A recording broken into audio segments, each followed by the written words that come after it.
Yes we are live now. Hello friends, this is Himanshi and welcome to let's learn. Discuss करेंगे कुछ question. सभी को good evening, नमस्कार, राम राम, सत श्री अकाल, अस्सलाम वालेकुम, what you feel connected with. Start करेंगे। ये सेट 4 है ऑनलाइन एग्जाम्स जो सीटेट 2021 के दिसंबर से जनवरी तक हुए। तो ये 20 दिसंबर का पेपर 1 है। पेपर 2 हम कल करेंगे। ऐसे ही हम अलग अलग दिन के पेपर 1 पेपर 2 दोनों के सेट निपटाएंगे। उसके बाद आपको रिवीजन में बाकी चीजें भी हेल्प करेंगी ऑफ कोर्स। चलिए खैर, इसी बात पर हम शुरू करते हैं, है ना। चलिएगा स्टार्ट करते हैं। सभी को गुड इवनिंग भाई। चलिए स्टार्ट करते हैं क्वेश्चंस। हम थोड़े से लेट हैं आज। मैं नहाने धोने खाने में व्यस्त हो गई थी बीच में, और फिर हमें समय का देखिएगा। खैर स्टार्ट करते हैं। ये 20th पेपर है, 20th दिसंबर वाला। लाइक शेयर सब्सक्राइब आप कर दीजिएगा अगर आपने ना किया हो। सेशन आपको पसंद आएगा, इस बात की क्या गारंटी है ना। ये टेलीग्राम चैनल पे पीडीएफ्स आपको मिल जाएंगी सारी। इसके अलावा अगर आप सीटेट की तैयारी कर रहे हैं और एक कंप्लीट बैच में एनरोल करके पढ़ना चाहते हैं बिना डिस्ट्रैक्शन के, तो उस केस में आप करियर ऐप डाउनलोड करके सीटेट के बैच में एनरोल कर सकते हैं अपना जिस जो भी आपका पेपर हो। इसके अलावा पेडागोजी, अगर आप किसी भी एग्जाम की तैयारी कर रहे हैं देश भर में जिसमें पेडागोजी पूछी जाती है, एचटेट से लेकर DEET+B KVS से लेकर के और CG टेट WB टेट तक, तो आप ये पेडागोजी स्पेशल बैच में भी एनरोल कर सकते हैं। इसमें रिकॉर्डेड भी सारी क्लासेस आपको एक साथ मिल जाएंगी और लाइव तो चल ही रहा है। इसके अलावा फर्स्ट क्वेश्चन पे आते हैं। 30 क्वेश्चंस का सेट है एज यूजुअल, तो आप ये सेट करेंगे फटाफट से। देखिएगा क्वेश्चन नंबर 1 देखिएगा और जवाब दीजिएगा पोल में। चलिए स्टार्ट करते हैं। पानी लाना हम भूल गए हैं। खैर खाना भी खा चुके हैं आज, तो खाने के बाद पानी, बट आधा घंटा तो हो ही गया। चलो खैर आ जाओ फटाफट से, फिर हम आगे की बात करेंगे। देखिएगा, गुड मॉर्निंग ही कर दो यार मुझे तो, सच में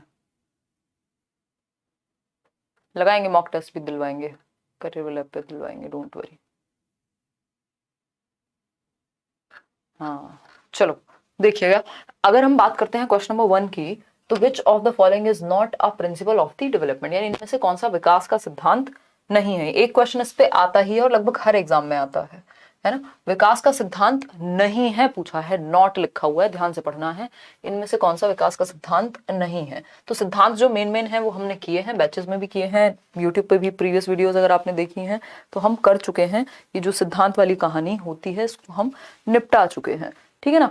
कोई दिक्कत परेशानी दर्द समस्या इस बात को समझने में नहीं होनी चाहिए। अगर हम बात करें तो आप में से अलग अलग लोग अलग अलग जवाब दे रहे हैं। फर्स्ट ऑप्शन है development occurs along a single course and is not unidimensional, यानी विकास एक धारणीय है। यूनिडायमेंशनल तो नहीं होता, क्या होता है, मल्टी डायमेंशनल होता है। क्या होता है, मल्टी डायमेंशनल होता है और एक आयामी होता है, यानी कि और क्या है, यूनिडायमेंशनल है। ये नॉट हटा लीजिएगा, ये इंग्लिश में नॉट गलत लिखा हुआ है। अगर लिखा भी हुआ है तब भी अगर शुरुआत का हम देखें single course along a single course, तो यहीं तक ये गलत हो गया था। इसके आगे सही भी होता, अगर ये नॉट यूनिडायमेंशनल भी लिखा होता तब भी आंसर यही रहता, क्योंकि ये हाफ गलत है तो हमें तो गलत चाहिए, ठीक। तो ये नॉट है, ये विकास का कोई सिद्धांत नहीं है। विकास कोई सिंगल डोमेन में नहीं होता, मल्टी डायमेंशनल बहुआयामी प्रक्रिया है जिसमें फिजिकल डेवलपमेंट शारीरिक विकास, संज्ञानात्मक कॉग्निटिव डेवलपमेंट, सोशल डेवलपमेंट सामाजिक विकास और इमोशनल डेवलपमेंट सामूहिक विकास, सभी पक्ष हैं इसके, कई पहलू हैं विकास के। तो ए ऑप्शन ही सही है, फिर बी ऑप्शन ढूंढते हैं। Development proceeds from the top down and from centre to outward, ये बिल्कुल सही है। इसको हम टॉप डाउन को कह सकते हैं सेफेलोकॉडल सिरोध पदोन्मुखी, और सेंटर टू आउटवर्ड को हम क्या कहते हैं बताओ, प्रॉक्सिमोडिस्टल। ये प्रिंसिपल ऑफ डायरेक्शन के अंदर आते हैं। Development is influenced by both nature and nurture, यानी विकास जो है वो हेरिडिटी और एनवायरमेंट दोनों से प्रभावित होता है। देखिए इसमें लैंग्वेज का चेंज है, सारा खेल लैंग्वेज का है। सीटेट में या पेडागोजी में भी अगर हम बात करें, अगर आप लैंग्वेज नहीं समझ पाए, प्याजे वाइगोस्की पे अलग से क्लास ले लूंगी, कोई दिक्कत नहीं है। उम्मीद करके बोल रहे हैं शालिनी, एक एक टॉपिक सीटेट का प्रॉपर पढ़ा दिया जाएगा यूट्यूब पे भी। अगर आप सीडीपी की बात कर रहे हैं या बाकी सब्जेक्ट्स में जितना मैं करा पाती हूँ या मैराथन वगैरह, वो सब कराए जाएंगे, है ना। अगर सीटेट की हम बात करें, टेंशन मत लो, ठीक है ना। और करा चुकी हूँ मैं, इतनी बार करा चुकी हूँ कि शायद ही कहीं पे इतनी बार रिपीट हुई होंगी चीजें, मतलब इतनी बार डिस्कशन हुआ होगा। कई कोर्सेज हैं यूट्यूब पे free. Development occurs in socio cultural context, यानी विकास सामाजिक सांस्कृतिक, फिर से करेंगे हम, परिप्रेक्ष्य में होता है। ये तीनों बातें सही है, बट हमें सही नहीं, हमें गलत चाहिए था, और जो गलत है वही सही है। यहाँ कि विकास एक आयामी होता है, ये बात गलत है, बट यही सही है क्योंकि नॉट पूछा था हमसे। क्वेश्चन नंबर 2 देखिएगा, इस पे भी एक क्वेश्चन आता ही है, दुनिया जमाने से मतलब हमेशा ही आता है इस पे क्वेश्चन। प्रिंसिपल ऑफ डायरेक्शन में या तो इस पे आएगा या इसका एक भाई है छोटा, ट्विन है इसका, जिसको हम प्रॉक्सिमो डिस्टल डेवलपमेंट बोलते हैं, उस पे आएगा क्वेश्चन, है ना। इन दोनों में से एक प्रिंसिपल ऑफ डायरेक्शन पे क्वेश्चन पूछा ही जाता है। इस बात को लेके मैं और आप अवगत हैं, अगर नहीं है आप तो हो जाइएगा, ठीक है ना। चलिए आ जाइए और जवाब दीजिए। अगर हम बात करें किसकी, सेफेलोकॉर्डल प्रिंसिपल की, तो इसको लॉन्गिट्यूडिनल यानी लंबवत विकास का सिद्धांत भी कह देते हैं। लंबवत यानी हेड टू टो, लॉन्गिट्यूडिनल यानी लंबवत विकास का सिद्धांत, टॉप डाउन भी आप इसी को कह सकते हैं, है ना। और हेड टू टो यानी सर से पैर की ओर विकास जाएगा। कैसे, बच्चा पहले अपना सर संभालना सीखता है और धीरे धीरे फिर वो गर्दन संभालना सीखेगा, फिर खड़े होना सीखेगा। तो ये क्या हुआ, बच्चे के हेड से, उसके हेड से टो तक जाएगा, ये विकास की दिशा है। ये दोनों प्रॉक्सिमो डिस्टल और सेफेलोकॉर्डल किसके अंदर आते हैं, प्रिंसिपल ऑफ डायरेक्शन यानी विकास की दिशा का सिद्धांत, जिसमें दो दिशाएं होती हैं, एक सेफेलोकॉर्डल हेड टू टो और दूसरी होती है प्रॉक्सिमो डिस्टल। बट हमसे पूछा क्या है, शीर्षगामी सिद्धांत विकास के किस क्षेत्र पर लागू होता है। तो भैया ये कॉग्निटिव के लिए नहीं है, ये लैंग्वेज के लिए नहीं है, ये मॉरल के लिए नहीं है, ये फिजिकल डेवलपमेंट है। और फिजिकल डेवलपमेंट से क्या जुड़ा हुआ है, मोटर डेवलपमेंट, गत्यात्मक विकास के ऐसे विकास की गति जो है वो मूव करेगी। पहले जो है आप अपना सर संभालना सीखेंगे, फिर बाकी की मोटर एक्टिविटीज पे आपके कंट्रोल आएगा। तो ये फिजिकल डेवलपमेंट से जुड़ा हुआ है। और फिजिकल डेवलपमेंट से क्या जुड़ा हुआ होता है, मोटर डेवलपमेंट, शारीरिक गतिविधियों से ही जुड़ी हुई बात है एक। तो ए ऑप्शन ही सही है। क्वेश्चन नंबर 3 देखिएगा। क्वेश्चन नंबर 3 देखिएगा, पूछा है आपसे a sensitive period pertaining to language development. ये क्वेश्चन सीटेट में पता नहीं कितनी बार रिपीट हुआ है। सेंसिटिव पीरियड कह देगा, कभी इसी को क्रिटिकल पीरियड कह देगा, कभी इसी को फास्टेस्ट पीरियड कह देगा कि सबसे तेजी से भाषा विकास कब होता है, किस अवस्था में होता है ना। संक्रमणकालीन अवस्था कौन सी है भाषा विकास के लिए, जब सबसे तेजी से भाषा विकास होगा। तो इसको हम अर्ली चाइल्डहुड कहते हैं, ठीक है ना। चलिए, तो हम कहेंगे इसको अर्ली चाइल्डहुड। ये बिल्कुल सीधा सीधा जवाब है, 2 से 6 वर्ष आंख बंद करके आप दे सकते हैं। अगर सोशलाइजेशन की बात होती तब भी आंसर यही रहता। सामाजिकरण भी बहुत तेजी से होता है अर्ली चाइल्डहुड में, और इवन फिजिकल डेवलपमेंट भी बहुत तेजी से होता है। तो प्रारंभिक बाल्यावस्था, जन्म से पूर्व, मिडिल चाइल्डहुड, नथिंग, ठीक। तो B option is the right answer. और ये वही समय है जिसको चॉम्स्की कहते हैं ना, नॉम चॉम्स्की, जन्म से 5-6 वर्ष तक सबसे तेजी से आपका जो लैंग्वेज एक्विजिशन डिवाइस है वो एक्टिव है। क्यों, क्योंकि अर्ली चाइल्डहुड ही वो पीरियड है जहां भाषा विकास बहुत तेजी से होता है, संवेदनशील पीरियड है। बच्चे के आसपास जो भी शब्द दिखेंगे वो उनको बार बार रिपीट करेगा और यूज करना सीखेगा। Dash occurs with in the family when children first learn their individual identity.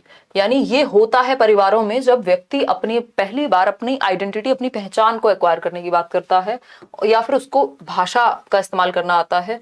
Develop initial cognitive skills, basic संज्ञानात्मक कौशल उसके अंदर आ जाते हैं, जैसे सोचना, समझना, तर्क करना, इमेजिनेशन। परिवार में आरंभ होने वाली वह प्रक्रिया जिसमें बच्चे अपनी व्यक्तिगत पहचान जानना शुरू करते हैं, भाषा सीखते हैं और आरंभिक संज्ञानात्मक कौशल विकसित करते हैं। आरंभिक संज्ञानात्मक कौशल विकसित करते हैं। कौन सी अवस्था है ये, इसको आप क्या कहेंगे, प्राइमरी सोशलाइजेशन कहेंगे क्या। देखो ये बात हमने आज भी हम सोशलाइजेशन ही पढ़ रहे थे आई थिंक बैचेस में, अगर आपको याद होगा। सोशलाइजेशन में जो प्राइमरी सोशलाइजेशन है, शुरुआत के 2-3 साल आपके जीवन के, ऑलमोस्ट कई जगह पे आपको 5 साल भी मिलेगा। तो वो जो शुरुआत के इनिशियल ईयर्स हैं आपकी लाइफ के, जब आप सबसे पहले ये सीखते हैं कि आपकी आइडेंटिटी फॉर्म होती है, आपका आय का कॉन्सेप्ट बनता है उस टाइम पे, और आप बेसिक चीजें सीखते हैं, चाहे वो लैंग्वेज है या सबसे पहले आप समाज में कैसे बिहेव करते हैं, ये परिवार से सीखते हैं। तो ये प्राइमरी सोशलाइजेशन कहलाता है। इसके बाद जब आपकी एक आइडेंटिटी थोड़ी फॉर्म हो चुकी होती है, एक आइडिया होता है आपको लैंग्वेज का, फिर आप अर्ली चाइल्डहुड में जाते हैं जिसमें सेकेंडरी सोशलाइजेशन होता है, ठीक है ना। तो ये हुआ प्राइमरी सोशलाइजेशन, किसके द्वारा होगा, परिवार के द्वारा होगा, ठीक है ना।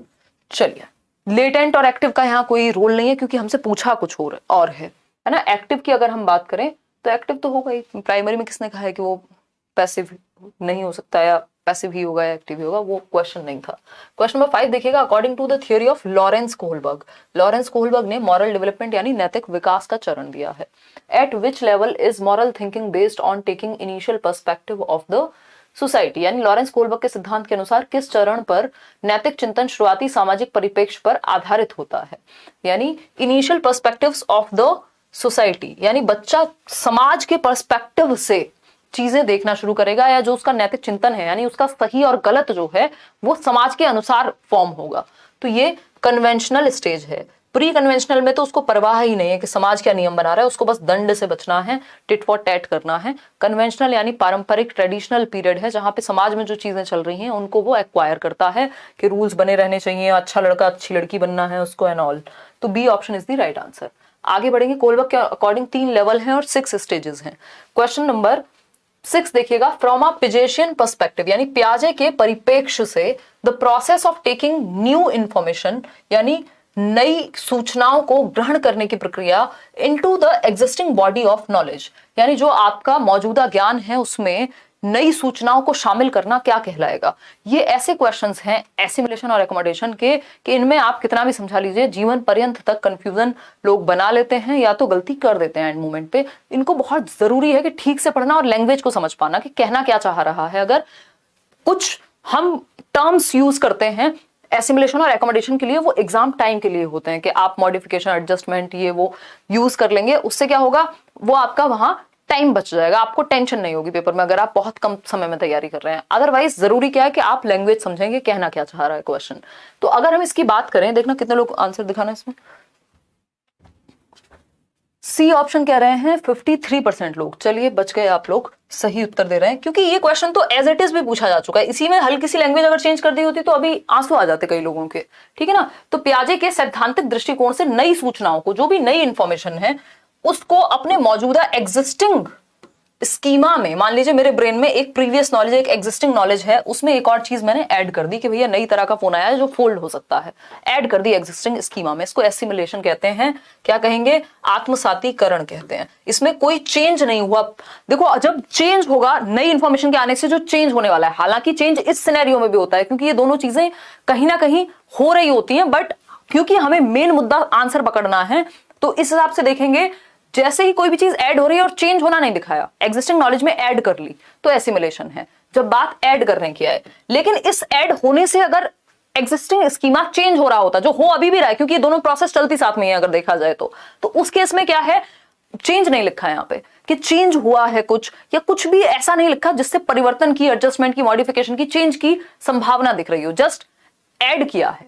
ठीक, तो ये आत्मसातीकरण है। अगर यहीं एडजस्ट करके कुछ किया होता तो एकोमोडेशन हो जाता। एकोमोडेशन यहां नहीं होगा क्योंकि जो एग्जिस्टिंग नॉलेज थी उसमें जस्ट ऐड किया और कुछ उन्होंने वहां नहीं लिखा, तो आपको इस लैंग्वेज पे जाना है, दैट्स इट। क्वेश्चन नंबर 7 देखिएगा, मीना के बारे में क्वेश्चन है। देखिएगा मीना क्या कह रही है। Meena has begun to use words. Meena एक बच्ची है जो शब्दों का इस्तेमाल करना सीख रही है, जैसे and started understanding that words represent objects. और अब उनको समझ में आया है कि जब हम एप्पल बोल रहे हैं या जब हम पेन पेन बोल रही हूं मैं, तो रॉकेट जैसी इमेज बन जाएगी, है ना। मेरी ड्राइंग इतनी ही प्यारी है।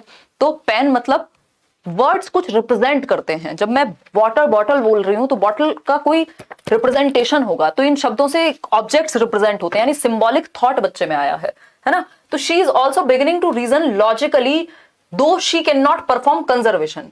लॉजिकली रीजन करने की कोशिश कर रही है, अभी कंजर्वेशन आया नहीं है, that means concrete operational stage तो नहीं होगी।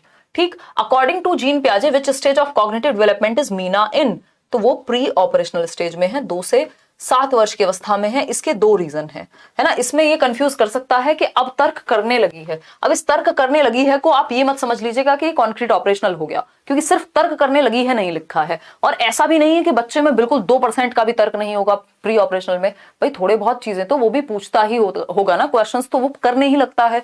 ठीक, तो लेकिन संरक्षण नहीं है, क्रमबद्धता नहीं है, दूसरा शब्दों का प्रयोग करने लगी है वस्तुओं के लिए, यानी सिंबॉलिक रिप्रेजेंटेशन आ गई है। तो आपको मेजरली समझना है कि क्वेश्चन आपको किस तरफ ले जाना चाहता है। प्री ऑपरेशनल पूर्व संक्रियात्मक अवस्था 2 से 6 वर्ष। आगे बढ़ेंगे नेक्स्ट क्वेश्चन पे। क्वेश्चन नंबर 8 देखिएगा एक बार। क्वेश्चन नंबर 8 क्या कहता है, the concept of zone of proximal development has been proposed bye.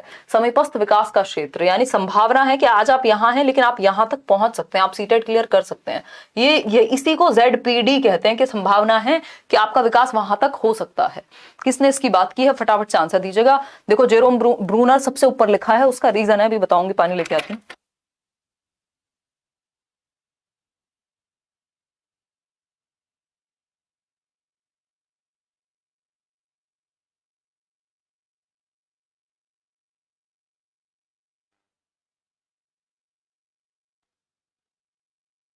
Jerome Bruner सबसे ऊपर लिखा है, उसका रीजन है आपको पागल बनाना चाहता है क्वेश्चन, है ना, आपको गुमराह करने के चक्कर में है क्वेश्चन। थैंक गॉड 77% लोग डी दे रहे हैं आंसर।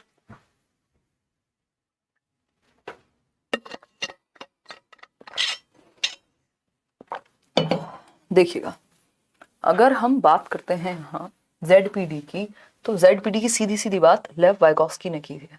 अगर स्कैप फोल्डिंग पूछा होता तो आप जेरोम ब्रूनर कह देते, बट ऐसा कभी होता नहीं है कि स्कैप फोल्डिंग पूछे और ब्रूनर की बात करे, क्योंकि इन्होंने कॉन्सेप्ट दिया बेशक था, जो प्रॉपर यूज इसका हुआ है वो वाइगॉस्की के द्वारा ही हुआ है।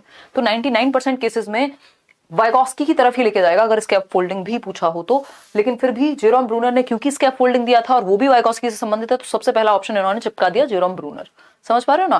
तो ये आंसर क्या है? लेव वाइगॉस्की। और लेव वाइगॉस्की ही होगा स्कैप फोल्डिंग में, जब तक ये ना कहा हो ये टर्म किसने दिया है। टर्म दिया है किसने? ब्रूनर ने। क्लियर है? आगे बढ़ेंगे क्वेश्चन नंबर 9 पर। देखिएगा, which statement correctly lays out the fundamental principle of Lev Vygotsky, यानी लेव वाइगॉस्की का मूल सिद्धांत क्या है। तो मूल सिद्धांत क्या होगा? सोसाइटी, कल्चर, लैंग्वेज, इन्हीं को मिला जला के कुछ निकल के आएगा। समाज, संस्कृति, इनकी थियोरी का नाम ही है सामाजिक सांस्कृतिक विकास का सिद्धांत। कैसे समाज और संस्कृति के द्वारा बच्चे का विकास होता है, यही कहती है सामाजिक सांस्कृतिक विकास का सिद्धांत की थियरी जो है, ये विकास का सिद्धांत बेसिकली, इसको कॉग्निटिव डेवलपमेंट की थियरी है, बस इसका नाम सोशियो कल्चरल अप्रोच है ना। तो क्या होगा इसका सही उत्तर? Learning is unconscious process. Unconscious subconscious की बात वाइगॉस्की नहीं करते, ये कौन करेगा? फ्रॉइड करेंगे। Learning is a social activity, हाँ ग्रुप में बच्चे सीखते हैं, इस बात को खूब प्रमोट करते हैं वाइगॉस्की। सामाजिक सांस्कृतिक विकास का सिद्धांत है। Learning is genetically programmed, genetics पे, हेरिडिटी पे बिल्कुल फोकस इन्होंने नहीं किया। बायोलॉजिकल एस्पेक्ट्स को इन्होंने अंडरमाइन किया है, या हम कहेंगे इसलिए इस थियरी में इसका क्रिटिक भी है कि बायोलॉजिकल एस्पेक्ट्स को इन्होंने ध्यान नहीं दिया उतना। Learning is a discontinuous process, नहीं भाई कॉन्टिन्यूअस है, क्योंकि स्टेजेस की बात थोड़ी करते हैं, ये तो कह रहे हैं होता जा रहा है विकास कॉन्टिन्यूअसली। तो ये क्या हुआ? अधिगम एक सामाजिक प्रक्रिया है, ऐसा वाइगॉस्की कहेंगे। ग्रुप बना के सीखो, आपस में कंस्ट्रक्ट करेंगे बच्चे लर्निंग को। क्वेश्चन नंबर 10 देखिएगा। क्वेश्चन नंबर 10 देखिएगा, अगर हम बात करें an example of pedagogical strategy that would promote meaningful learning. Meaningful learning अर्थपूर्ण अधिगम, जिसका कोई मतलब हो, आपके जीवन से जुड़ा हुआ हो बेसिकली, जिसमें बच्चा एक्टिव हो, नॉलेज को वो कंस्ट्रक्ट करे, रचनात्मकतावाद इस पे फोकस करता है, यानी बच्चे का सक्रिय होना जरूरी है, एक्टिव होना जरूरी है। ये कंस्ट्रक्टिविज्म से जुड़ा हुआ कॉन्सेप्ट है, यानी रचनावाद से जुड़ा हुआ कॉन्सेप्ट है। पहला ऑप्शन है रेगुलर इंडिविजुअल कॉम्पिटिशंस, यानी निरंतर व्यक्तिगत प्रतियोगिताओं का आयोजन। जी नहीं, है ना। इससे क्या होगा? इससे कोई मीनिंगफुल नहीं होगा, इससे कंपटीशन को बढ़ावा मिलेगा सिर्फ। वर्बल पनिशमेंट, पनिशमेंट देने का अधिकार सरकार दुनिया में आपसे छीन लिया गया है, मनोवैज्ञानिकों के द्वारा भी और आज के करिकुलम के द्वारा भी। यूनिफॉर्म रिजिडली स्ट्रक्चर्ड करिकुलम, भैया रिजिड नहीं चाहिए, फ्लेक्सिबल अप्रोच चाहिए, ठीक है ना। Focusing on assessment for learning rather than assessment of learning. Assessment of learning होता है अधिगम का आकलन, यानी समेटिव असेसमेंट, यानी जजमेंट के लिए, लेबलिंग के लिए एक तरह से अगर देखा जाए। लेकिन असेसमेंट फॉर लर्निंग किस लिए होता है? सीखने के लिए आकलन, फीडबैक कहाँ देने की जरूरत है बच्चों को, कहाँ वो इंप्रूव कर सकता है, इसलिए आप आकलन कर रहे हैं कि बेहतर करा सकें। जब आप पूल में जवाब देते हैं, उद्देश्य ये थोड़ी है कि आपको पास या फेल बता देना है, उद्देश्य ये है कि यहां आपको काम करने की जरूरत है, आप मोटिवेटेड होने चाहिए उसके लिए। तो डी ऑप्शन है जो कि सही तरीका है, इससे मीनिंगफुल लर्निंग होगी। आपका जब आकलन इस बात के लिए होगा कि अभी सीखना बाकी है, कैसे सीख रहे हैं, तो आप मोटिवेट होंगे उस चीज के लिए। क्वेश्चन नंबर 11 देखिएगा, विच of the following developmental theory advocates that cognitive development proceeds symbolic language development, यानी संज्ञानात्मक विकास से पहले सिंबॉलिक लैंग्वेज कॉग्निटिव डेवलपमेंट पहले होता है लैंग्वेज डेवलपमेंट से। याद कीजिए कौन व्यक्ति है, सिंबॉलिक थॉट बाद में आएगा। शिवानी धन्यवाद। निम्नलिखित में से कौन सा विकास का सिद्धांत इस बात का समर्थन करता है कि बच्चों का संज्ञानात्मक विकास सांकेतिक भाषा विकास का पूर्वगामी है, यानी पहले कॉग्निटिव डेवलपमेंट होगा, फिर सिंबॉलिक थॉट या लैंग्वेज आएगी बच्चे में। तो ये एकमात्र प्याजे हो सकते हैं जो ये कहेंगे कि पहले डेवलपमेंट, बाद में लैंग्वेज या बाद में कोई और चीज, ठीक है ना, क्योंकि संज्ञानात्मक विकास पे ही इनका फोकस है। ये वाइगॉस्की तो ये कहेंगे टूल है कॉग्निटिव डेवलपमेंट के लिए, एरिक्सन और बेंड्यूरा का यहाँ कोई लेन देन है नहीं, ठीक है ना। तो A option is the right answer.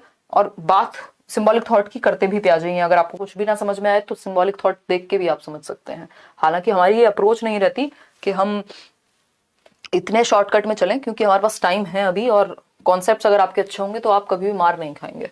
Which of the following is not an effective practice adopted by a teacher in the classroom to address gender stereotype, यानी कौन सा एक तरीका सही नहीं है लिंग रूढ़िबद्धताओं को डील करने के लिए क्लासरूम में। लिंग रूढ़िबद्धताएं क्या है? समाज में कुछ कुरीतियां ही कहेंगे इनको, कुछ ऐसी चीजें चली आ रही हैं जो स्टीरियोटाइप बन गए हैं कि लड़के रोते नहीं हैं, लड़कियां ज्यादा बाहर जाने वाला काम नहीं करेंगी, एडवेंचरस काम नहीं करेंगी, स्पोर्ट्स में नहीं जाएंगी। ये क्या है? स्टीरियोटाइप्स हैं जो सोसाइटी में over the period of time बन गए हैं। तो इनको एज अ टीचर आपको हटाना है ना। तो कौन सी प्रैक्टिस इफेक्टिव नहीं है स्टीरियोटाइप को हटाने के लिए? इसका मतलब क्या हुआ? कोई एक ऐसी प्रैक्टिस जो स्टीरियोटाइप को बढ़ावा देती होगी, है ना।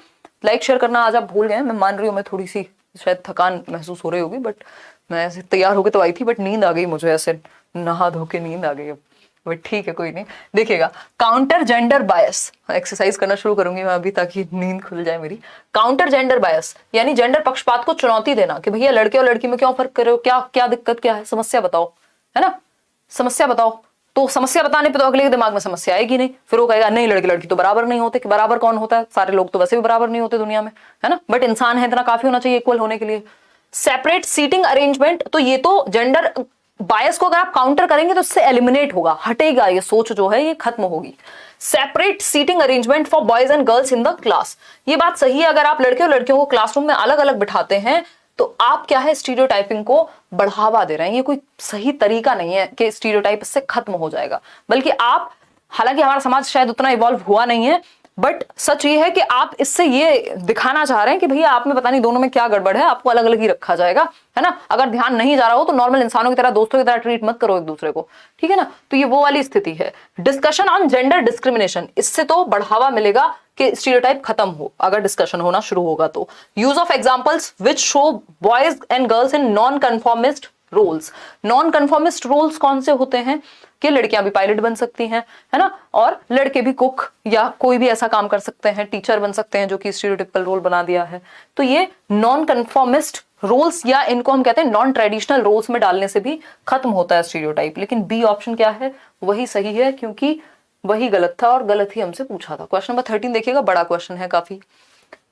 क्वेश्चन नंबर 13 देखिएगा फटाफट से, जल्दी बताइएगा।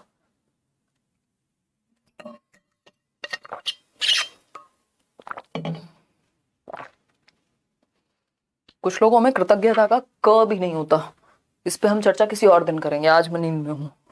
देखिएगा एक बार फटाफट से। अगर हम बात करते हैं, किसकी बात करते हैं? सीजीटेट दोनों पेपर क्वालिफाई हो गया, जिसमें सीडीपी में हाईएस्ट आया है। थैंक यू मैम, बहुत बढ़िया चंदन, मुझे बहुत अच्छा लगता है जब आप लोग अलग अलग जगह पे, कितने लोग जॉब ले रहे हैं, वहाँ पेडागोजी उनको हेल्प कर रही है, कितने लोग टेट में तो मेजरली हेल्प करती ही है सभी सब्जेक्ट्स में, ग्रेट। ईडी आमीन क्या कह रहे हैं? मैम डब्ल्यू टेट 1 दिसंबर को होने वाला है, इसलिए भी कोई कोर्स सजेशन गाइड दीजिए, और डब्ल्यू टेट प्रीवियस देखने वीडियो जरूर बनाइए। बना देंगे, आपकी वजह से सीटेट क्वालिफाई हो चुका है, बहुत बढ़िया, बना देंगे। पेडागोजी स्पेशल में आप एनरोल हो सकते हो अगर आप बैच में सीरियसली पढ़ने में इंटरेस्टेड हो। तो इसके अलावा प्रीवियस ईयर पे वीडियो यूट्यूब पे ही बना दूंगी मैं, डोंट वरी। और अगर सिलेबस से निकाल करके पढ़ लोगे तो यूट्यूब पे भी ज्यादातर सेशंस फ्री मिल जाएंगे, बट अगर आप बहुत ज्यादा हसल के मूड में नहीं हो मेहनत करने के, तो आप बैच में एनरोल कर सकते हो। देखिएगा क्वेश्चन नंबर 13, मेहनत मतलब यूट्यूब पे ढूंढने की मेहनत। क्वेश्चन नंबर 13, पारो हेल्प्स हर फादर। पारो एक बच्ची है जो अपने पिताजी को मदद करती है इन हिज कारपेंट्री शॉप। पिताजी की किसकी दुकान है? लकड़ी की ब्लॉक की दुकान है ना। इसके अलावा अगर हम देखें, where she successfully measures wooden blocks, और ये इस दुकान पर, जो बढ़ई की दुकान है उनकी, इस पे वो वुडन ब्लॉक्स की जो लेंथ है उसको आराम से मेजर कर लेती है, यानी जो लकड़ी के टुकड़े हैं लकड़ी के, उनको आराम से मेजर कर लेती है, ठीक है ना। Using techniques taught by her father, जो फादर ने उसको टेक्निक्स बताई हैं। She is recently admitted to a public school, एक पब्लिक स्कूल में ईडब्ल्यूएस स्कीम के तहत इकोनॉमिकली वीकर सेक्शन के लिए कोटा होता है, आरटीई ने भी ये बात कही है, उसका एडमिशन हो जाता है एक प्राइवेट स्कूल के अंदर, ठीक। Where she is unable to cope up with the academic demands, especially in this situation, the teacher should.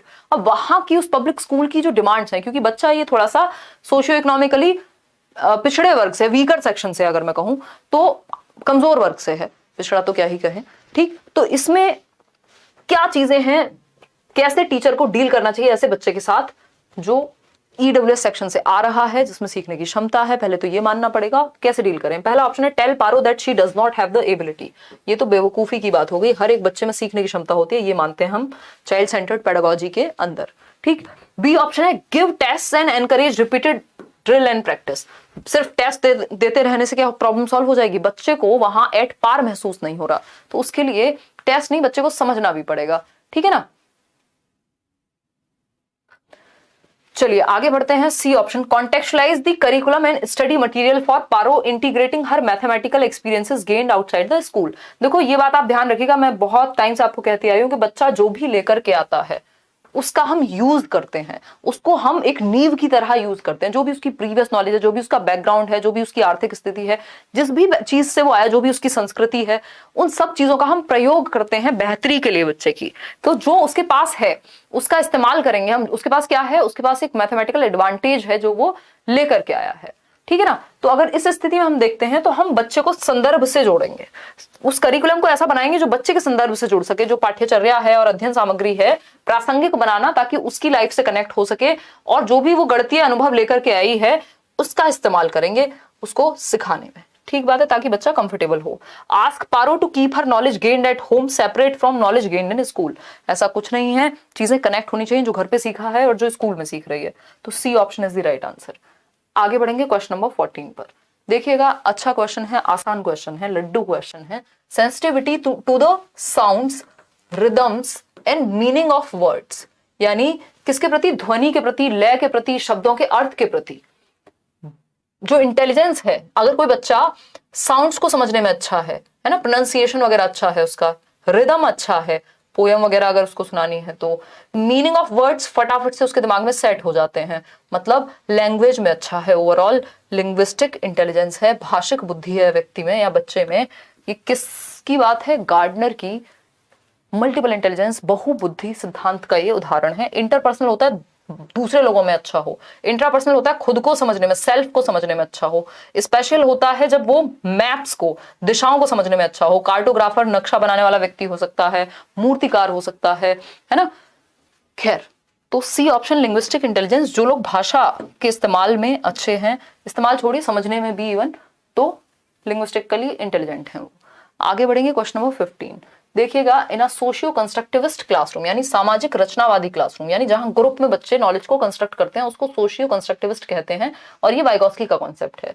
Which methods of assessment would be preferred, यानी कौन से मेथड्स आकलन के सही माने जाएंगे जहां बच्चे सामाजिक संरचनावादी परिप्रेक्ष्य में पढ़ रहे हैं, यानी बच्चे ग्रुप्स में सीख रहे हैं, उस जगह पे किन चीजों को हम सही मानेंगे, ये पूछा है। तो सिंपल बात है, जहां कोलैबोरेटिव प्रोजेक्ट्स हाँ हो सकते हैं भाई, क्योंकि बच्चे सहयोग करके तब सीखेंगे।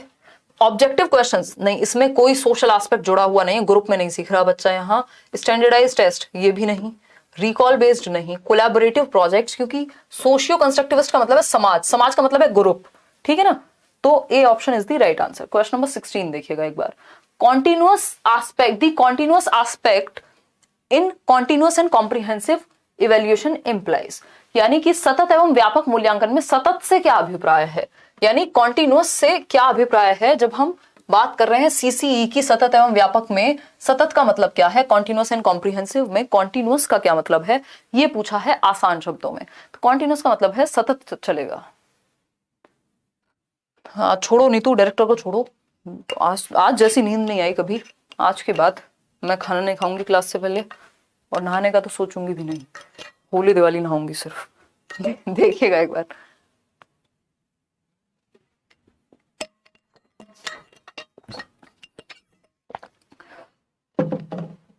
फटाफट से बताइएगा।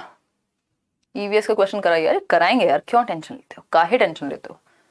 अनाउंस करने दो सीटेट को, सब करा देंगे, क्या क्या करा देंगे सोचा भी नहीं होगा। 8 बजे कर दीजिए क्लास, ठंड की वजह से इतना टाइम वेट करते करते नींद आने लगती है। 9 बजे कर सकते हैं, देखो आज 9:10 हो गई थी, बट 9 बजे कर देंगे एग्जैक्ट शुरू, क्योंकि 8:30 तक मेरी दूसरी क्लास खत्म होती है, तो 8 बजे तो करना बड़ा मुश्किल है। उससे पहले भी एक क्लास और होती है, और भी कुछ क्लासेस और चीजें हो जाती हैं, तो उस चक्कर में देखिएगा। मैं आपकी शर्ट बहुत कंफर्टेबल लग रही है, इसलिए नींद आ रही है। देखो ज्ञान चंद तो इतने हैं हमारे यहाँ जिसकी हद नहीं है। हाँ सही कह रहे हो, आज कोई इसको झोला थैला कुछ तो बोल रहा था बैच में ना, है ना, बस यही बचा है। अब आप एक गरीब व्यक्ति के कपड़ों का मजाक उड़ाओ। सतत एवं व्यापक मूल्यांकन की अगर हम बात करें तो सतत का क्या मतलब है? Continuous observation and support to children during teaching learning employing different tools. बिल्कुल सही बात है। कॉन्टिन्यूअस ऑब्जर्वेशन, लगातार ऑब्जर्वेशन हो रही है, ऐसा नहीं है किसी साल में एक दिन टेस्ट लिया जाएगा। बच्चों को आप सतत रूप से विभिन्न उपकरणों का प्रयोग करते हुए जब वो डिफरेंट डिफरेंट एक्टिविटीज कर रहा है तो आप उसको ऑब्जर्व कर रहे हो कॉन्टिन्यूअसली। असेसमेंट उसका लगातार चल रहा है साल भर, और उसको कई बार पता भी नहीं होगा। ठीक है ना, चलो आगे बढ़ते हैं। चलिए खैर देखिएगा, बी ऑप्शन है continuous comparison of learners. Comparison के लिए नहीं होता कॉन्टिन्यूअस। पेपर पेंसिल टेस्ट बिल्कुल भी नहीं। पेरियोडिक टेस्टिंग ऑफ चिल्ड्रन ऐसा भी नहीं है। मेमोराइजेशन और रिकॉल पे तो वैसे भी ध्यान नहीं देते। तो A option is the only right answer. Question number 17 देखिएगा। क्वेश्चन नंबर 17 देखिएगा, students should be encourage to set dash goals. बच्चों को किस तरह के उद्देश्य निर्धारित करने के लिए प्रोत्साहित किया जाना चाहिए? बताइएगा, फटाफट से बताइएगा, बताइएगा।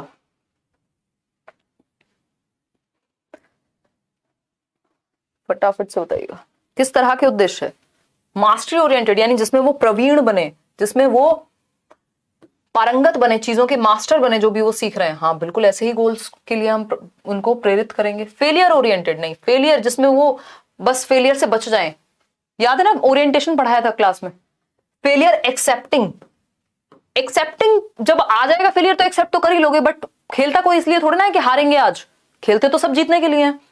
सेल्फ डिफीटिंग यानी आत्म पराजित लक्ष्य, ये भी नहीं है कि खुद ही अपने आप को खराब मान लो मेरे से तो हो ही नहीं पाएगा। तो प्रवीणता के लिए कि आप मास्टर बनेंगे, जीतना हारना जाए तेल लेने, बट हम इतने अच्छे से सब कुछ सीख लेंगे कि हमें सब कुछ आता हो। ठीक है ना। क्वेश्चन नंबर 17, कोई कह रहा है 9th क्वेश्चन रिपीट करा दो, लास्ट में कराऊंगी। क्वेश्चन नंबर 18 देखिएगा क्योंकि अब हम आगे आ चुके हैं।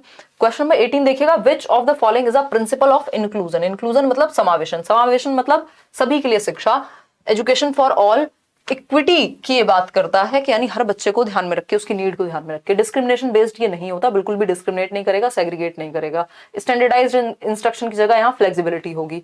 एक्सेप्टेंस ऑफ इंडिविजुअल डिफरेंसेस, ये बात सही है कि बच्चों में विभिन्नता होती है, इस चीज को समझा जाएगा इंक्लूजन में और इंक्लूसिव एजुकेशन में। सभी बच्चे एक जैसे नहीं हो सकते, किसी को कोई समस्या हो सकती है, किसी को दूसरी हो सकती है, किसी को कुछ हो सकता है। सेग्रीगेशन और लेबलिंग तो बिल्कुल ऑपोजिट है इंक्लूजन के। तो C option is the only right answer. Question number 19 देखिएगा। क्वेश्चन नंबर 19 देखिएगा, a child who has partial vision, यानी एक बच्चा जिसको आंशिक रूप से दिखाई देता है, यानी कंप्लीटली विजन उसका क्लियर नहीं है, थोड़ा बहुत देखने में समस्या है। ऐसे बच्चे को आप कैसे डील करेंगे और कहां पढ़ाएंगे? पहला ऑप्शन है should be encouraged to opt for home based education, यानी घर पर ही शिक्षा करने के लिए प्रेरित करना चाहिए। क्यों भाई, स्कूल जाना उसका अधिकार नहीं है, हम तो एजुकेशन फॉर ऑल की बात कर रहे हैं। आरटी तो कह रहा है किसी को भी किसी भी आधार पर आप स्कूल जाने से, शिक्षा लेने से नहीं रोक सकते, क्योंकि शिक्षा क्या है? मौलिक अधिकार है हमारा, संविधान हमें देता है कि ये क्या है? फंडामेंटल राइट है। ठीक, 86th अमेंडमेंट में बन गया था 86वें संविधान संशोधन में।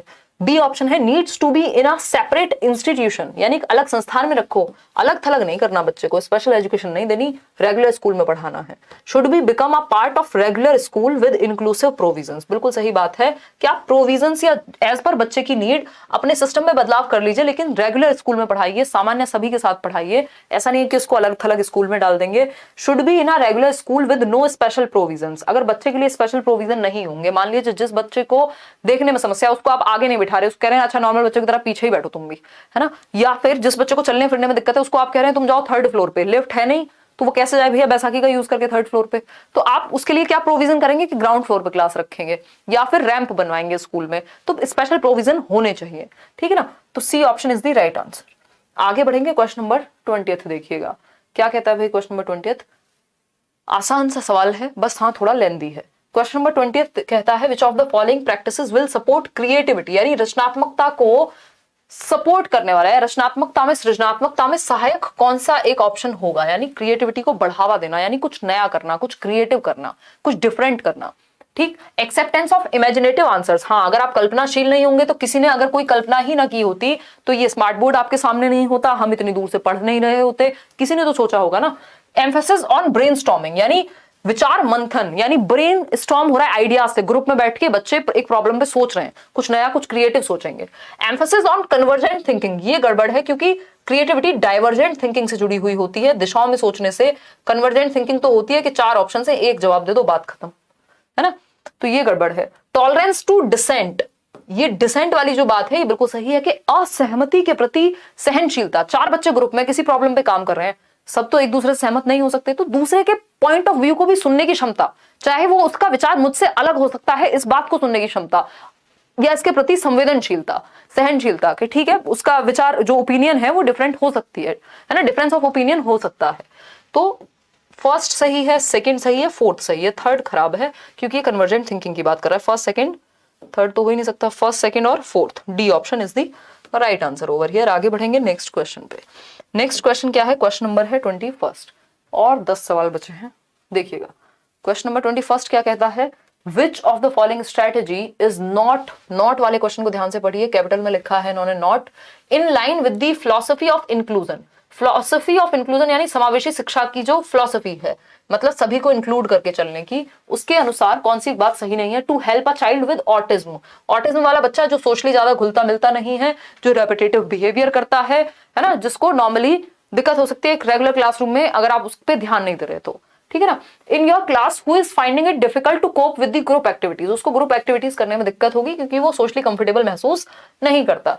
तो कौन सी एक बात गलत है उसके बारे में, या उसको इंक्लूड ना करने के लिए कौन सा एक ऑप्शन यूज होगा। तो पहला ऑप्शन है giving appropriate visual and written material to be used during the group work, चलो ठीक है ये भी। Allowing the child to work in pairs in a relaxing atmosphere, जहां पे नॉइज कम हो, सही है। Sending the child to study in special school, ये खराब बात है, आपको रेगुलर स्कूल में पढ़ाना है बच्चे को, ये इंक्लूसिव एजुकेशन बचेगा ही नहीं अगर आप स्पेशल स्कूल में भेज देंगे तो, है ना, विशिष्ट स्कूल में नहीं भेजेंगे, एक सामान्य स्कूल में सभी बच्चों के साथ विशेष प्रावधान के साथ पढ़ाएंगे।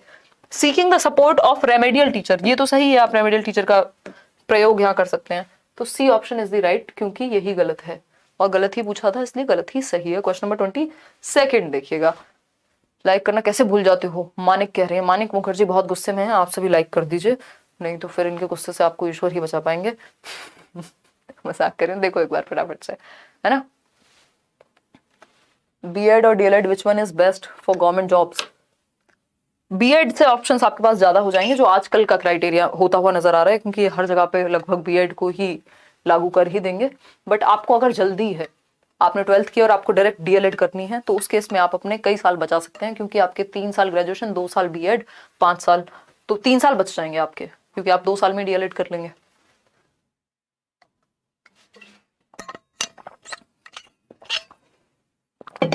देखिएगा एक बार, अगर हम बात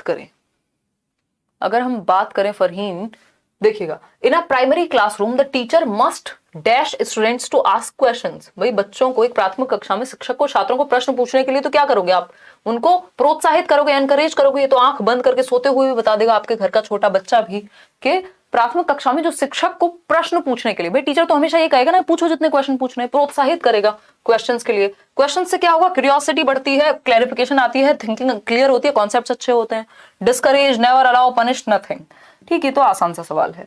आगे बढ़ेंगे क्वेश्चन नंबर 23 पर। ये है अच्छा सवाल जो आजकल पूछे जाने लगे हैं, जिसमें एक कथन होगा और एक उसका रीजन होगा। इसमें आप ध्यान से जवाब दीजिएगा, इसमें खतरा आपको हो सकता है, इसमें गलती आप कर सकते हैं। क्वेश्चन नंबर 23 देखिए, कथन है और उसका रीजन दिया हुआ है। Schools must enable children to find their voices, यानी बच्चों को अपनी बात कहने की आजादी होनी चाहिए स्कूल में। नर्चर देयर क्यूरियोसिटी, बच्चों की जो जिज्ञासा है उसको फुलफिल करने के लिए चीजें होनी चाहिए। To do things, to ask questions, to engage in discussions and do group work rather than building their ability to reproduce textual knowledge, यानी सिर्फ किताबी ज्ञान को उगलते रहने की बजाय, रिकॉल करके रट्टा मार के पलट देने की बजाय पेपर पे या क्वेश्चन जो आपकी आंसर शीट पे फोकस करना चाहिए कि बच्चा एक्टिव हो, ग्रुप वर्क करे, कुछ अपनी आवाज उठाए, अपने क्वेश्चंस पूछे, अपनी क्यूरियोसिटी बढ़े उसकी।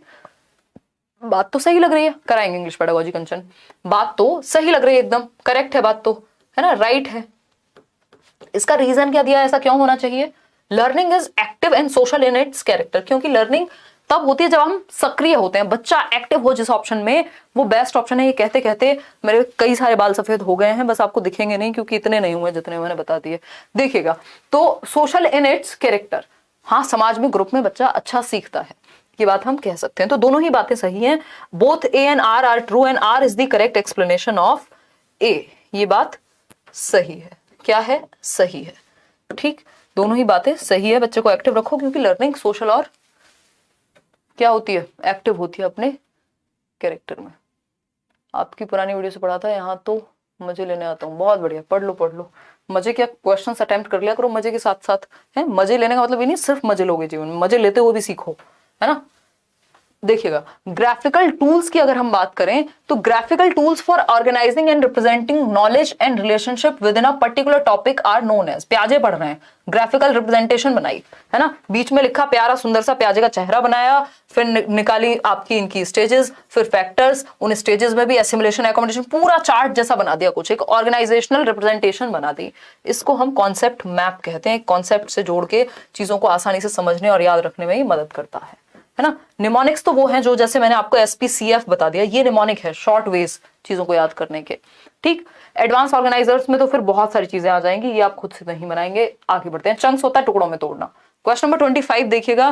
क्वेश्चन नंबर 25 है, ये कहता है choose the example that illustrates intrinsic motivation. आंतरिक अभिप्रेरणा को दर्शाने वाला उदाहरण पहचानिए। आंतरिक अभिप्रेरणा यानी जिसका रीजन बाहर नहीं मिलेगा, जिसका रीजन बच्चे के अंदर होगा, है ना।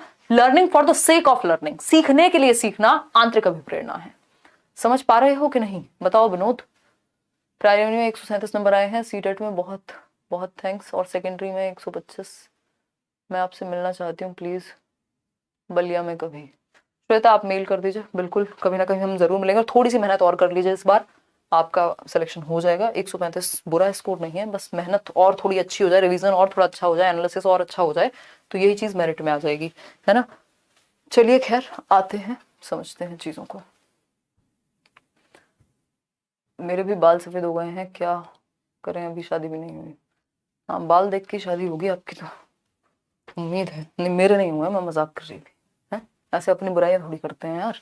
देखो एक बार है, देखो बताओ एक बार, C1 की अगर हम बात करें, C1 की अगर हम बात करें, अरे अच्छी बात है ना, देखो उम्र का तकाजा है। अगर हम बात करें किसकी, इंट्रिंसिक मोटिवेशन की, तो Roshni is working hard to score well in exams. भैया नंबर के लिए पढ़ रही है, एक्सटर्नल मोटिवेशन है, इंटरनल नहीं, एक्सटर्नल मोटिवेशन है। ठीक, फिर है Rumi completing her homework so that his parents let him watch TV. तो टीवी यानी एक्सटर्नल चीज है, तो टीवी के लिए पढ़ रही है, एक्सटर्नल है। ठीक, external motivation. Rama reading more books so that her name is first on the reading stars. First आना है उसको रीडिंग स्टार्स में, ये भी क्या है, एक्सटर्नल है, रीजन बाहर है, इसका लोकस ऑफ कंट्रोल एक्सटर्नल है। लेकिन जब हम डी में पढ़ रहे हैं, तो Ravi exploring various resources for his project because he loves learning new things. भैया वो वेरियस चीजें पढ़ रहा है, वेरियस चीजें एक्सप्लोर कर रहा है अपने प्रोजेक्ट में, क्योंकि उसको पसंद है सीखते रहना अलग अलग चीजें। इसमें रीजन बाहर नहीं है कि वो प्रोजेक्ट कंप्लीट करने के लिए कर रहा है। D option is the right answer. आगे बढ़ेंगे नेक्स्ट क्वेश्चन पे, 4 क्वेश्चंस और हैं। क्वेश्चन नंबर 26 देखिएगा, पढ़िएगा फटाफट से। which of these strategies is not effective in helping students cope with anxiety। यानी एंजाइटी से डील करने के लिए कौन सा एक तरीका इफेक्टिव नहीं है, बताइएगा। आप उर्दू भी अच्छी बोलते हैं। अरे एक दिन हम शायरी का सेशन रखेंगे आफ्ताब, दूसरे चैनल पे, बस वो कब रखेंगे ये पता नहीं। मैं तो बूढ़ा हो गया, पिंकू कह रहे हैं, कितना दुख है। तो नौकरी पे ध्यान दे लो, मेहनत दे लो, है, शादी से पहले बाल सफेद। अच्छा, धन्यवाद। अलग ही दुख है हमारे जीवन में, है। हमारे कमेंट्स में लोगों को चक्कर आने लगते हैं, बस शादी शादी शादी, रोज एक रट्टा लगाना है शादी, है ना। इतनी शिद्दत से चाह रहे हैं इन्होंने ओम शांति ओम, ज्यादा दिल से देख लिया। देखो एक बार, बताओ फटाफट से। मजाक करना है बस, इनको मजाक करते रहना है। अरे कोई दिक्कत नहीं है, 1-2 बाल सबके सफेद हो जाते हैं आजकल के जमाने में, पॉल्यूशन इतना है। देखो, अगर हम बात करें which of these strategies is not effective in helping students cope with anxiety से डील करने के लिए, चिंता से डील करने के लिए कौन सा एक तरीका सहायता नहीं देता, बताइएगा। पहला ऑप्शन है teaching them methods for effective and meaningful learning, यानी अर्थपूर्ण अधिगम सिखा रहे हैं, तो ये तो इससे एंजाइटी थोड़ी होगी, फिर तो आपको कॉन्फिडेंस बढ़ेगा। Helping them set realistic short term goals, यानी आप वास्तविक या यथार्थवादी लक्ष्य, यानी जिनको अचीवेबल तरीके हो। ऐसा नहीं है कि आज आप ये कहें, मान लीजिए किसी के 60 नंबर आ रहे हैं तैयारी करते हुए, और कल उसको कहते हैं नहीं कल से ना 90 लाने सीधा, तो वो नहीं हो पाएगा। पहले आप 60 से 70 पे आएंगे, या एक एक सेक्शन को डिवाइड करके उस हिसाब से गोल्स बनाएंगे, short term goals. Helping them recognize source of their anxious feeling, ये बात भी सही है कि यदि आप बच्चे को इस चीज में उसकी सोर्स को, कि वो एंशियस होता क्यों है, चिंता का रीजन क्या है, कारण क्या है, उसको जानने में मदद करेंगे तो उस कारण को रिमूव किया जा सकता है, एलिमिनेट किया जा सकता है। लेकिन D option, comparing students performance with one another, इससे तो और चिंता बढ़ेगी, क्योंकि आप बच्चे को कंपेयर कर रहे हैं शर्मा जी के बेटे वर्मा जी की बेटी से, तो उससे उसकी चिंता घट नहीं जाएगी, उससे वो शर्मा जी का बेटा और बेटी नहीं बन जाएगा।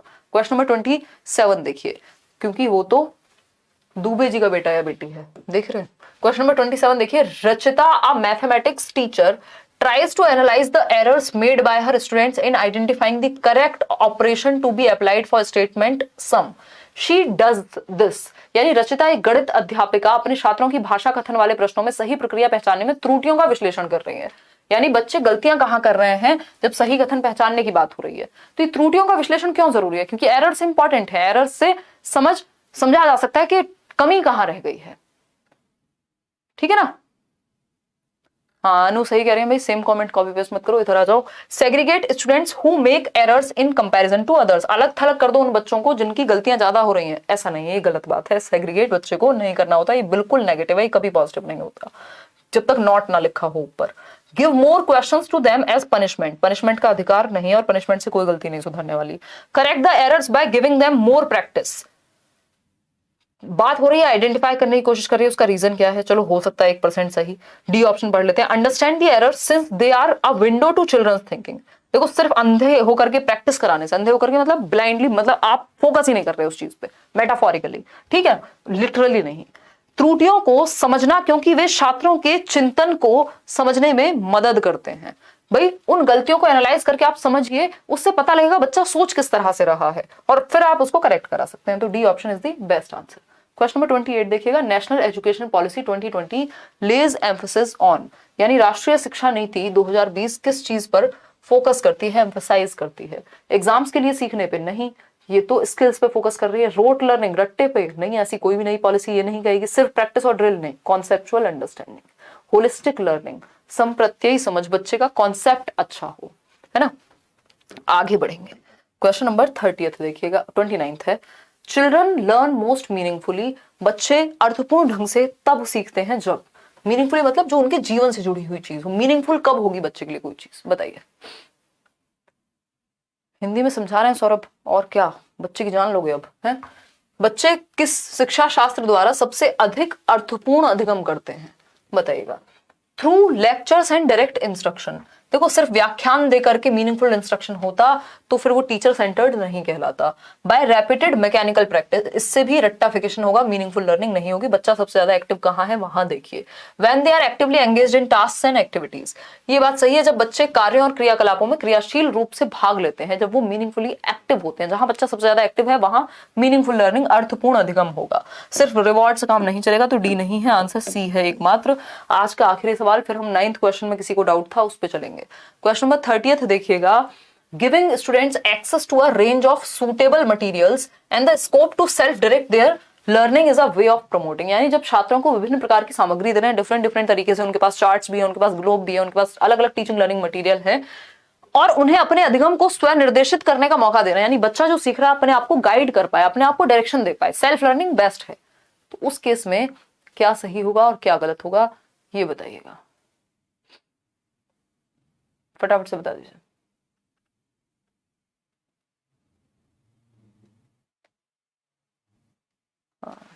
दक्ष कह रहे हैं आपकी तबीयत सही नहीं है कि आज आपकी आवाज मासूम आ रहा है। नहीं तबीयत तो ठीक है यार, थोड़ा कोल्ड का असर हो सकता है, अगर हुआ तो, मौसम चेंज हो रहा है ना। देखिएगा, तो छात्रों को विभिन्न प्रकार की सामग्री का प्रावधान करवाना और उन्हें अपने अधिगम को स्वयं निर्देशित, कंपटीशन से नहीं चलेगा, रोट लर्निंग रट्टे से नहीं चलेगा, डिस्कवरी से चल जाएगा, क्योंकि बच्चा एक्टिव है। डिस्कवर कब करेगा, जब वो एक्टिव होकर के कुछ चीजें अन्वेषण करेगा, खोज करेगा, सिर्फ इंस्ट्रक्शन देने से भी नहीं चलेगा। तो जहां बच्चा सबसे ज्यादा एक्टिव, वो सबसे बेहतर ऑप्शन। आउट ऑफ 30 क्वेश्चंस कितने आपने ठीक किए वो आप बताइएगा। इसके अलावा अगर आप सीटेट की तैयारी कर रहे हैं तो सीटेट के बैच में एनरोल कर सकते हैं करियर लैब पर। इसके अलावा पेडागोजी स्पेशल में भी एनरोल कर सकते हैं। इसके अलावा 9th क्वेश्चन पे चलते हैं। इसके अलावा मैंने बहुत बार बोल दिया, 9th क्वेश्चन पे चलते हैं। किसी को डाउट था वहां, लाइक शेयर करना भूल गए हो, सेशन पसंद आया हो, एक्सप्लेनेशन पसंद आया हो, तो आप कर सकते हैं। कल मिलेंगे, ज्यादा एनर्जी के साथ मिलेंगे 9 बजे, और एक और सेट लगाएंगे। ऐसे ही करके हम सारे सेट कर लेंगे complete. Which statement correctly lays out the fundamental principle of Lev Vygotsky's theory, यानी वाइगॉस्की के मूल सिद्धांत को सही मायने में दर्शाता है। मूल सिद्धांत क्या है? वाइगॉस्की की थियरी का नाम क्या है? आपने शायद नहीं बताया होगा किसी ने। लेव वाइगॉस्की की थियरी का नाम है, हमने बहुत बार डिस्कस किया है, सोशियो कल्चरल अप्रोच, यानी सामाजिक सांस्कृतिक सिद्धांत। ठीक, अब ये सामाजिक सांस्कृतिक सिद्धांत है किस चीज की थियरी? कॉग्निटिव डेवलपमेंट की थियरी, यानी जो आपका संज्ञान है, आपकी समझ है, आपका इंटेलेक्ट है, आपकी बुद्धि है, वो किससे डेवलप होगी? समाज और संस्कृति के साथ इंटरेक्ट करके, अन्योन्य क्रिया करके, है ना। संज्ञानात्मक विकास का सिद्धांत है ये, लेकिन इसका नाम सोशियो कल्चरल अप्रोच है। यानी बच्चा समाज में, यानी ग्रुप्स में सीखेगा, और जो संस्कृति में चली आ रही चीजें हैं उनके इंटरेक्शन से सीखेगा, उनके तालमेल से सीखेगा। ठीक, तो समाज और संस्कृति यही मूल सिद्धांत हुआ। बाकी सब क्या थे? अनकॉन्शियस प्रोसेस की बात कर रहे हैं, अनकॉन्शियस से इनका कोई लेना देना नहीं है, वो सिगमंड फ्रॉइड बात करते हैं।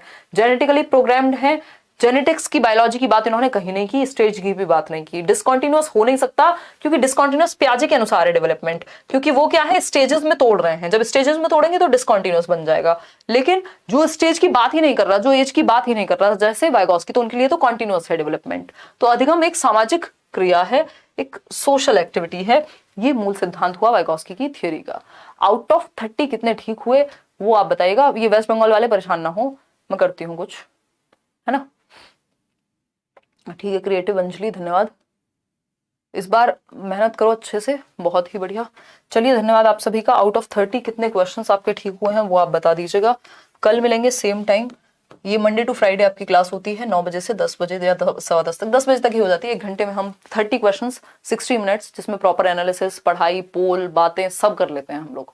तो आप खुद भी पढ़ने बैठेंगे तब भी आपको ज्यादा समय लग जाएगा, अगर इतना सब कुछ आप करेंगे तो।